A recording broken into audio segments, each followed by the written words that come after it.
Copper tariffs and the silver short squeeze. Hi, everyone, and welcome to Ainslie Insights, brought to you by Ainslie Bullion, Ainslie Crypto, and the Gold and Silver Standard. Today, welcome back Alex, who's been looking at what a topic that I find keeps coming up, but one that has got a new spin on it now that we're living in Trump's America. How are you going today, Alex? I'm good. Eventually, something will happen.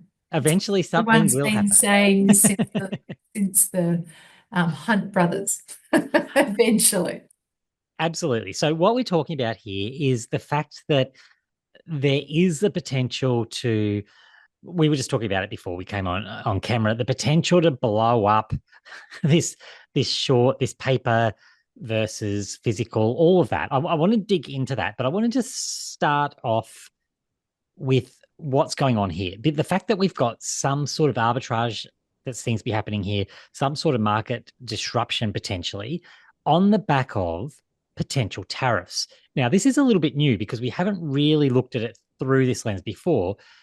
How are traders positioning themselves? First of all, what's going on here? Why are they positioning, for starters? And how are they positioning themselves to potentially arbitrage this opportunity? Because that could mean a lot for gold and silver prices in the short and long term.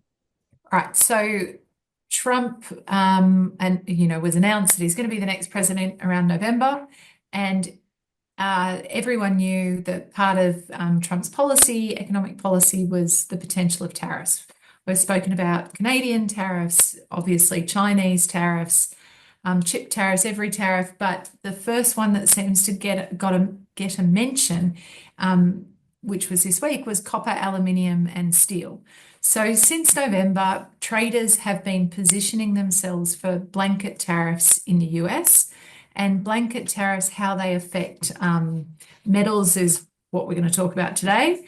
And so interestingly, this week, copper, aluminium, and steel got announced. So what's been going on since people think that there's going to be tariffs is there's been a mass movement of metal into the US, because if you bought copper for $10 a kilo back in November, and there's going to be a 10% tariff by February, then it's going to cost you $11. So everyone's been moving metal to the US, which has been interesting. What the reaction has been is prices have been climbing, but when the tariff actually got announced this week, copper prices worldwide dropped because tariffs are bad for trade.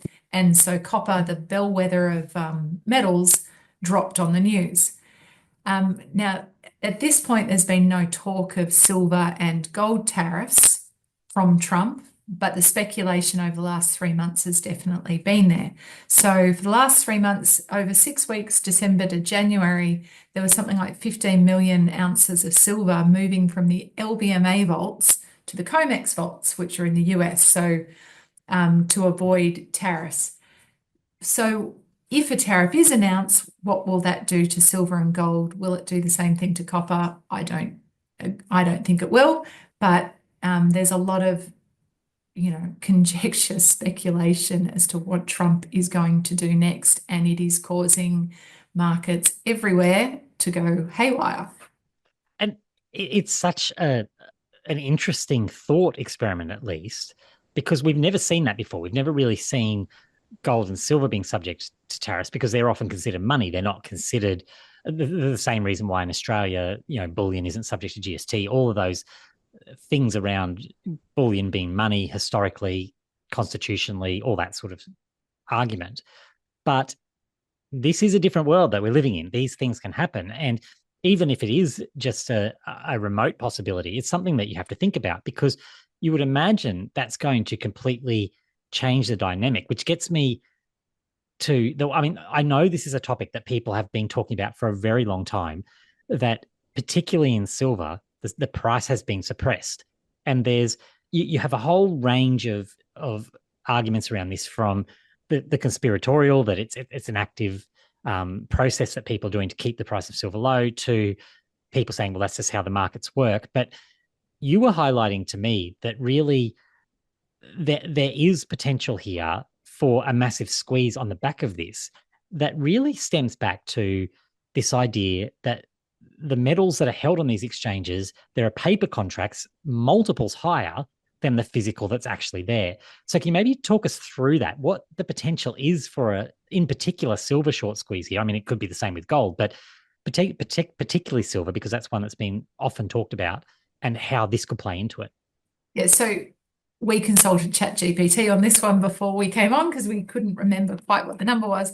But COMEX has most of the short, long sort of silver contracts, and it holds 28 contracts silver as of June 2023 per ounce of silver. So if you can imagine a tariff is suddenly introduced on silver, and you've got 28 contracts for every one, what is going to happen is all of those short contracts, people are going to suddenly open longs against it. So they're going to force delivery of the 28 to 1 ounces. So what that ultimately means is a lot of silver needs to be found very quickly, and they will be paying, 10%, potentially 10% tariffs on the way in. So you've got two vaults now. You've got the LBMA vault and the COMEX vault, and the pricing is different, but there's such a need for silver in the COMEX vault because of a force of shorts versus longs, that potentially, if it is introduced quickly without much notice, it will create a very big short squeeze in the silver market. That being said, people have obviously been sending a lot of metal over there right now. Right now, that's causing shorts in the LBMA vaults. Yep. So there's a lot of issues with what's going on in the market, and vaults, trading vaults running out of these metals, and the potential that if this tariff is introduced all of a sudden, you are going to definitely get a short squeeze in the COMEX market and forced deliveries and 10% losses straight up for traders. So you don't want to be in a short right now. Absolutely not. But even just thinking about how delivery happens there, when you're talking about numbers that are that high of a multiple, we know there's a silver shortage anyway. Like that will just, who knows where the price can go there, because it's such a small market. I think that's why it's probably more of an issue than the gold market, because the same thing happened in the gold market. There is, relatively speaking, plenty of gold around. It would still push the price higher, but like we could be talking a massive spike in that scenario, particularly, like I said, if it was suddenly announced. But to be honest, even if it was announced saying we're going to do that in 6 months, it would be fascinating to see what the price did, because there's just not, the silver is just not there. Like the physical silver is just not available to cover. When you were talking, what was the number, like 16 or something like that? Gold 16 to 1. Oh, 28. Yeah. So yeah, that's massive. Like that's a lot to find. That's 3,000%. Not what I'm predicting the price will do, but 3,000% more silver needed. Well, you heard it here from Alex. She's not predicting the price to do that. Multiples on that. So multiples on 3,000% silver going straight up. Oh my God. Precious metals versus the industrial reaction, though. That you said that copper in that scenario fell because of the fears of the trade war. But from that dynamic that you've just described, gold and silver often would rise during the economic uncertainty anyway, but also when we've got that potential squeeze situation in the background. You could see a divergence there between the physical and the precious metals. I suppose my question... Whenever there's an economic slowdown, there's a divergence. Silver suddenly becomes a precious metal, not an industrial. Yeah. And that was my question, really, like on silver, because we keep coming back to this idea: is silver the precious metal that it once was? Is it the industrial metal that's used in EV and all these other use cases? But I don't think silver's days are over in responding as a precious metal, particularly in this environment.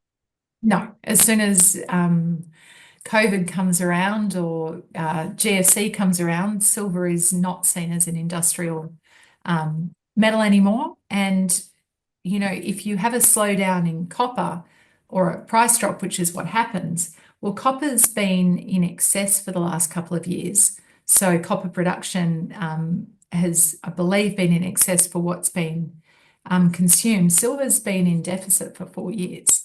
So straight up, you've got a different dynamic. And if copper slows down, copper production slows down, and silver and gold are a byproduct of copper, so they're not really controlling the market because they're a smaller part of it.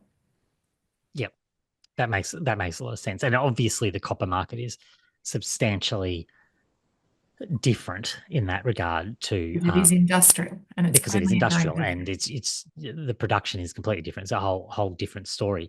If we go Silver, palladium, and platinum are the three industrial metals that suddenly become precious metals when things change. yes, Gold is always a precious metal, jewelry, a little bit of industrial, but the other three will switch depending on they'll go down more, as we know, when things are good, and gold will stay. But they'll go up more when they're needed as a precious metal. yeah, absolutely, that makes sense. Probably my last question, just to wrap all of this up. If we think a little bit more broadly, we know there's policy shift going on. We've witnessed it over the last couple of weeks. It's going to continue. What I think sometimes people forget in this environment is that policy changes of such a magnitude don't just operate in a silo. It's not just what Trump says here and the US as a center of everything. Everyone else also could be starting to follow suit and change their policies, become potentially more protectionist because they go, well, hang on, the dynamic is changing. We're moving away from global markets to more local markets interacting with each other. Central banks are changing how they think. Like, there's so much going on here. How do you view that in terms of how commodities are traded internationally? Are we heading to a very different world? Do we have to be nimble? What's your take on this? Nimble. I don't think anyone can be nimble. The nimbler you are, the more you're going to have to change every 5 seconds at the moment. So that's probably not what anyone needs to do. The markets and the world economy is about to shift in a bad, not a bad way. How about a bad way for Australia? Because I think we've become so open and so unable to respond to world markets as we are, that we're going to have problems. But the behemoths of the Eurozone and China and the US are going to play a game of tug of war for the next 4 years at least. And you've got to be nimble. But I guess, it goes back to owning something physical is very different to having any paper contracts. And I, look at the drop in NVIDIA recently because of the speculation with DeepSeek. It's just like there's so many bubbles in the market right now. We're one announcement away from things collapsing in any market. Throw a tariff on copper, don't throw one on silver. Have AI, we're at a bubble point with massive change. Everything physical is about the only thing you can hold on to at the moment. And don't be upset if they go up and down. Wise words, because they're absolutely going to go up and down. I mean, we have warned about this being the case in this environment. It's not necessarily a negative thing. I mean, it's a great thing if you're holding it, particularly if you're holding the thing before it goes up. But look, absolutely thoroughly enjoyed this conversation. I really had not given that much thought, to be honest, to the potential implications of tariffs on gold and silver. It hadn't really crossed my mind. And when I've seen you write about that and talk about today, it's really just made me even more excited for my silver pile that continues to grow. So thank you so much for your work on that. As always, Alex, I really appreciate it. It was very fun, I guess. It'll be interesting to see when the two trading houses, so to speak, COMEX and LBMA, which are in different countries, one with tariffs, one without, actually how it works out, because I don't think it's simple. Absolutely not. That's it. That's it for us today. Thanks everyone for watching. We'll chat again soon.